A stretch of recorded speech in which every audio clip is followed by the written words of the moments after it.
Let's talk about sex, baby. Let's talk about you and me. Let's talk about all the good things and the bad things that may be. Welcome, students. I know that for some of you, this is a topic that you may not know a whole lot about and may be uncomfortable with.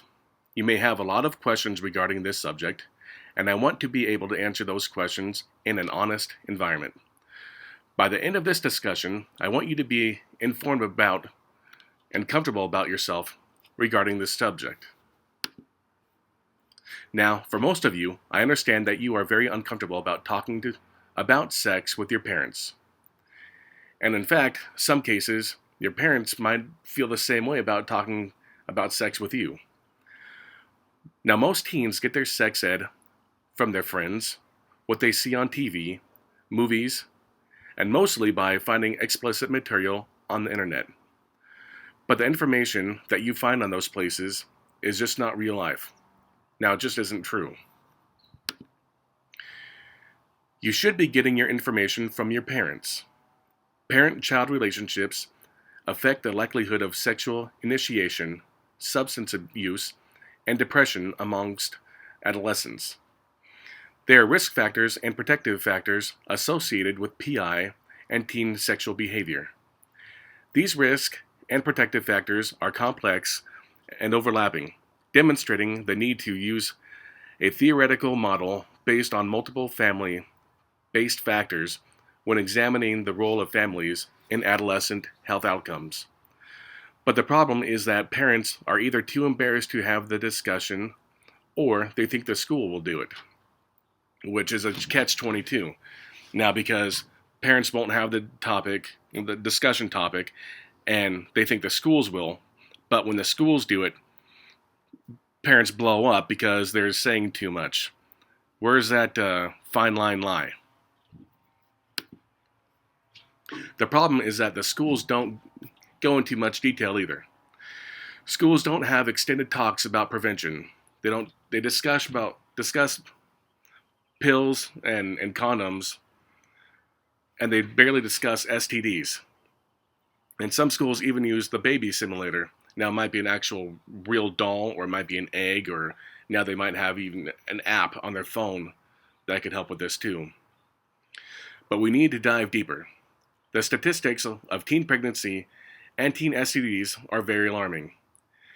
These things are real and can have a major effect on your lives. Now let's take a look at these statistics. Compared with other industrialized nations, the United States has the highest teen pregnancy rate. Around 85% of teen pregnancies are unplanned. 7.2% of those teens receive no medical care. Around 700,000 teens between ages 17 and 19 become pregnant each year. Roughly 40% of females in the U.S. become pregnant before they reach 20 years of age. Half of these pregnant teens give birth each year, while around 45% have abortions. Pregnancy rate in 18 to 19-year-olds is 86.5 births per 1,000 women. Among 15 to 17-year-olds, it is 38.7 per 1,000 women. 5 out of every 10 girls say that their first interaction was unwished or involuntary. By age 22, only around 50% of teen mothers have received a high school diploma and 30% have earned a GED certificate, whereas 90% of women who did not give birth during adolescence receive a high school diploma. Only about 10% of teen mothers complete a 2 or 4 year college program. Now, children who are born to teen mothers also experience a wide range of problems. For example, they are more likely to have a higher risk for low birth weight and infant mortality, have lower levels of emotional support and cognitive stimulation, have fewer skills and be less prepared to learn when they enter kindergarten, have behavioral problems and chronic medical conditions, rely more heavily on publicly funded health care, have higher rates of foster care placement, be incarcerated at some time during adolescence, have lower school achievement and drop out of high school, give birth as a teen, and be unemployed or underemployed as a young adult. These immediate and long-lasting effects continue for teen parents and their children even after adjusting for the factors that increased the teen's risk of pregnancy. For example, growing up in poverty, having parents with low levels of education, and so forth. So you can see that the statistics are stacked against you. You need to be informed. Let's first talk about sex. What is it? Sex means different things to different people. Above all, it is a healthy and natural activity. It is something most people enjoy and find meaningful, even if they create meaningful relationship in different ways. Sex is for pleasure and for bonding. It enhances feelings of both love and lustful attractions. Now let's talk about the chemistry behind sex. Sexual activity is any activity that is considered sexual by the people that are involved. This is the first stage of love and is driven by the sex hormones testosterone and estrogen in both men and women. Also, adrenaline in the lust stage, if you will. The initial stages of falling for someone activates your stress response, increasing your blood levels of adrenaline and cortisol. This has the charming effect that when you unexpectedly bump into your new love, you start to sweat, your heart races, and your mouth goes dry. Now, during the attraction period, you'll see dopamine and serotonin. Helen Fisher asked newly love-struck couples to have their brains examined and discovered they have high levels of neurotransmitter dopamine.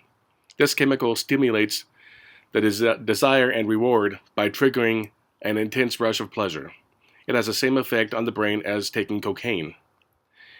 Serotonin is one of love's most important chemicals that explain why when you're falling in love, your new lover keeps popping into your thoughts. Women excrete this hormone over the time that she has the sex with a partner. This is what drives women to become more attracted to her partner and more intimate that she is. They have a stronger bond than men too because of this. During the attachment phase, oxytocin is secreted. That's a powerful hormone released from men and women during orgasm. It probably deepens the feelings of attachment and makes couples feel much closer to one another after they have had sex. For adults, sex within 30 days of meeting, you have a better chance of breaking up within 1 year if you do so. So teens, you really need to slow down. Make sure that it's worth it. Make sure that you're ready. Now, boys, when you think of, you get to that point, you always get consent. Make sure that there's a verbal and physical communication between the two of you. If a girl either verbally or physically says no, you need to listen and stop immediately. If you plan on having sexual encounters with your significant other, make sure that you're also discussing it beforehand. And above all, be prepared. It's okay to talk about protection. Girls in general do not talk about using condoms. They think that it will make their partners push away or get turned off. When in fact, most studies show that girls who talk about condoms are more confident, independent, safer, and cleaner, according to their boy partners. Now, boys underestimate the risk of contracting an STD or STI, but they do fear pregnancy. So, you don't use condoms because you don't care about having sex, yet you fear getting pregnant. Well, condoms go both hand in hand on preventing both of those things.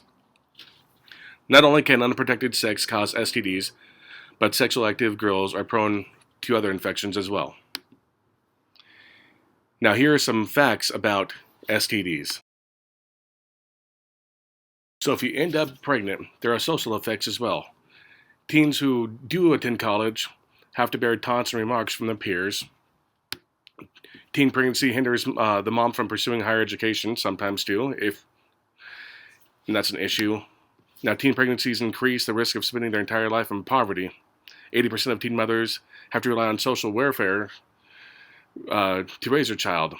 And then fathers usually abandon their teen mom as well, and they'll end up becoming the sole responsibility. There's emotional crises, substance abuse, higher rates of suicide, and people get a bad reputation as well.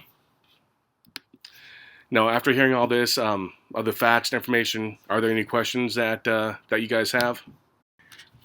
Now we got to come up with some sort of plan to help reduce teen pregnancy. Definitely start a 2-year program starting in the middle school, and 7th grade, 8th grade focus on high risk and economically disadvantaged youth. There was a reported increase of contraceptive use and delayed initiation of sex for female students, so that's really good.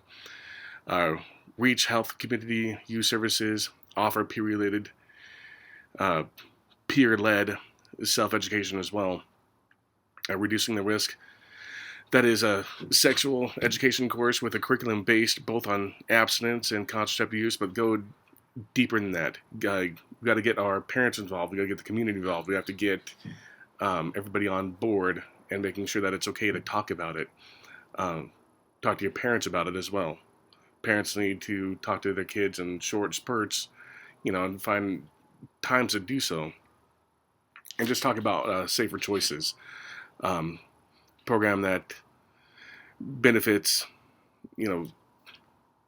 both teen pregnancy advocacy as well as HIV and STI prevention. So that concludes our discussion about sex education and prevention.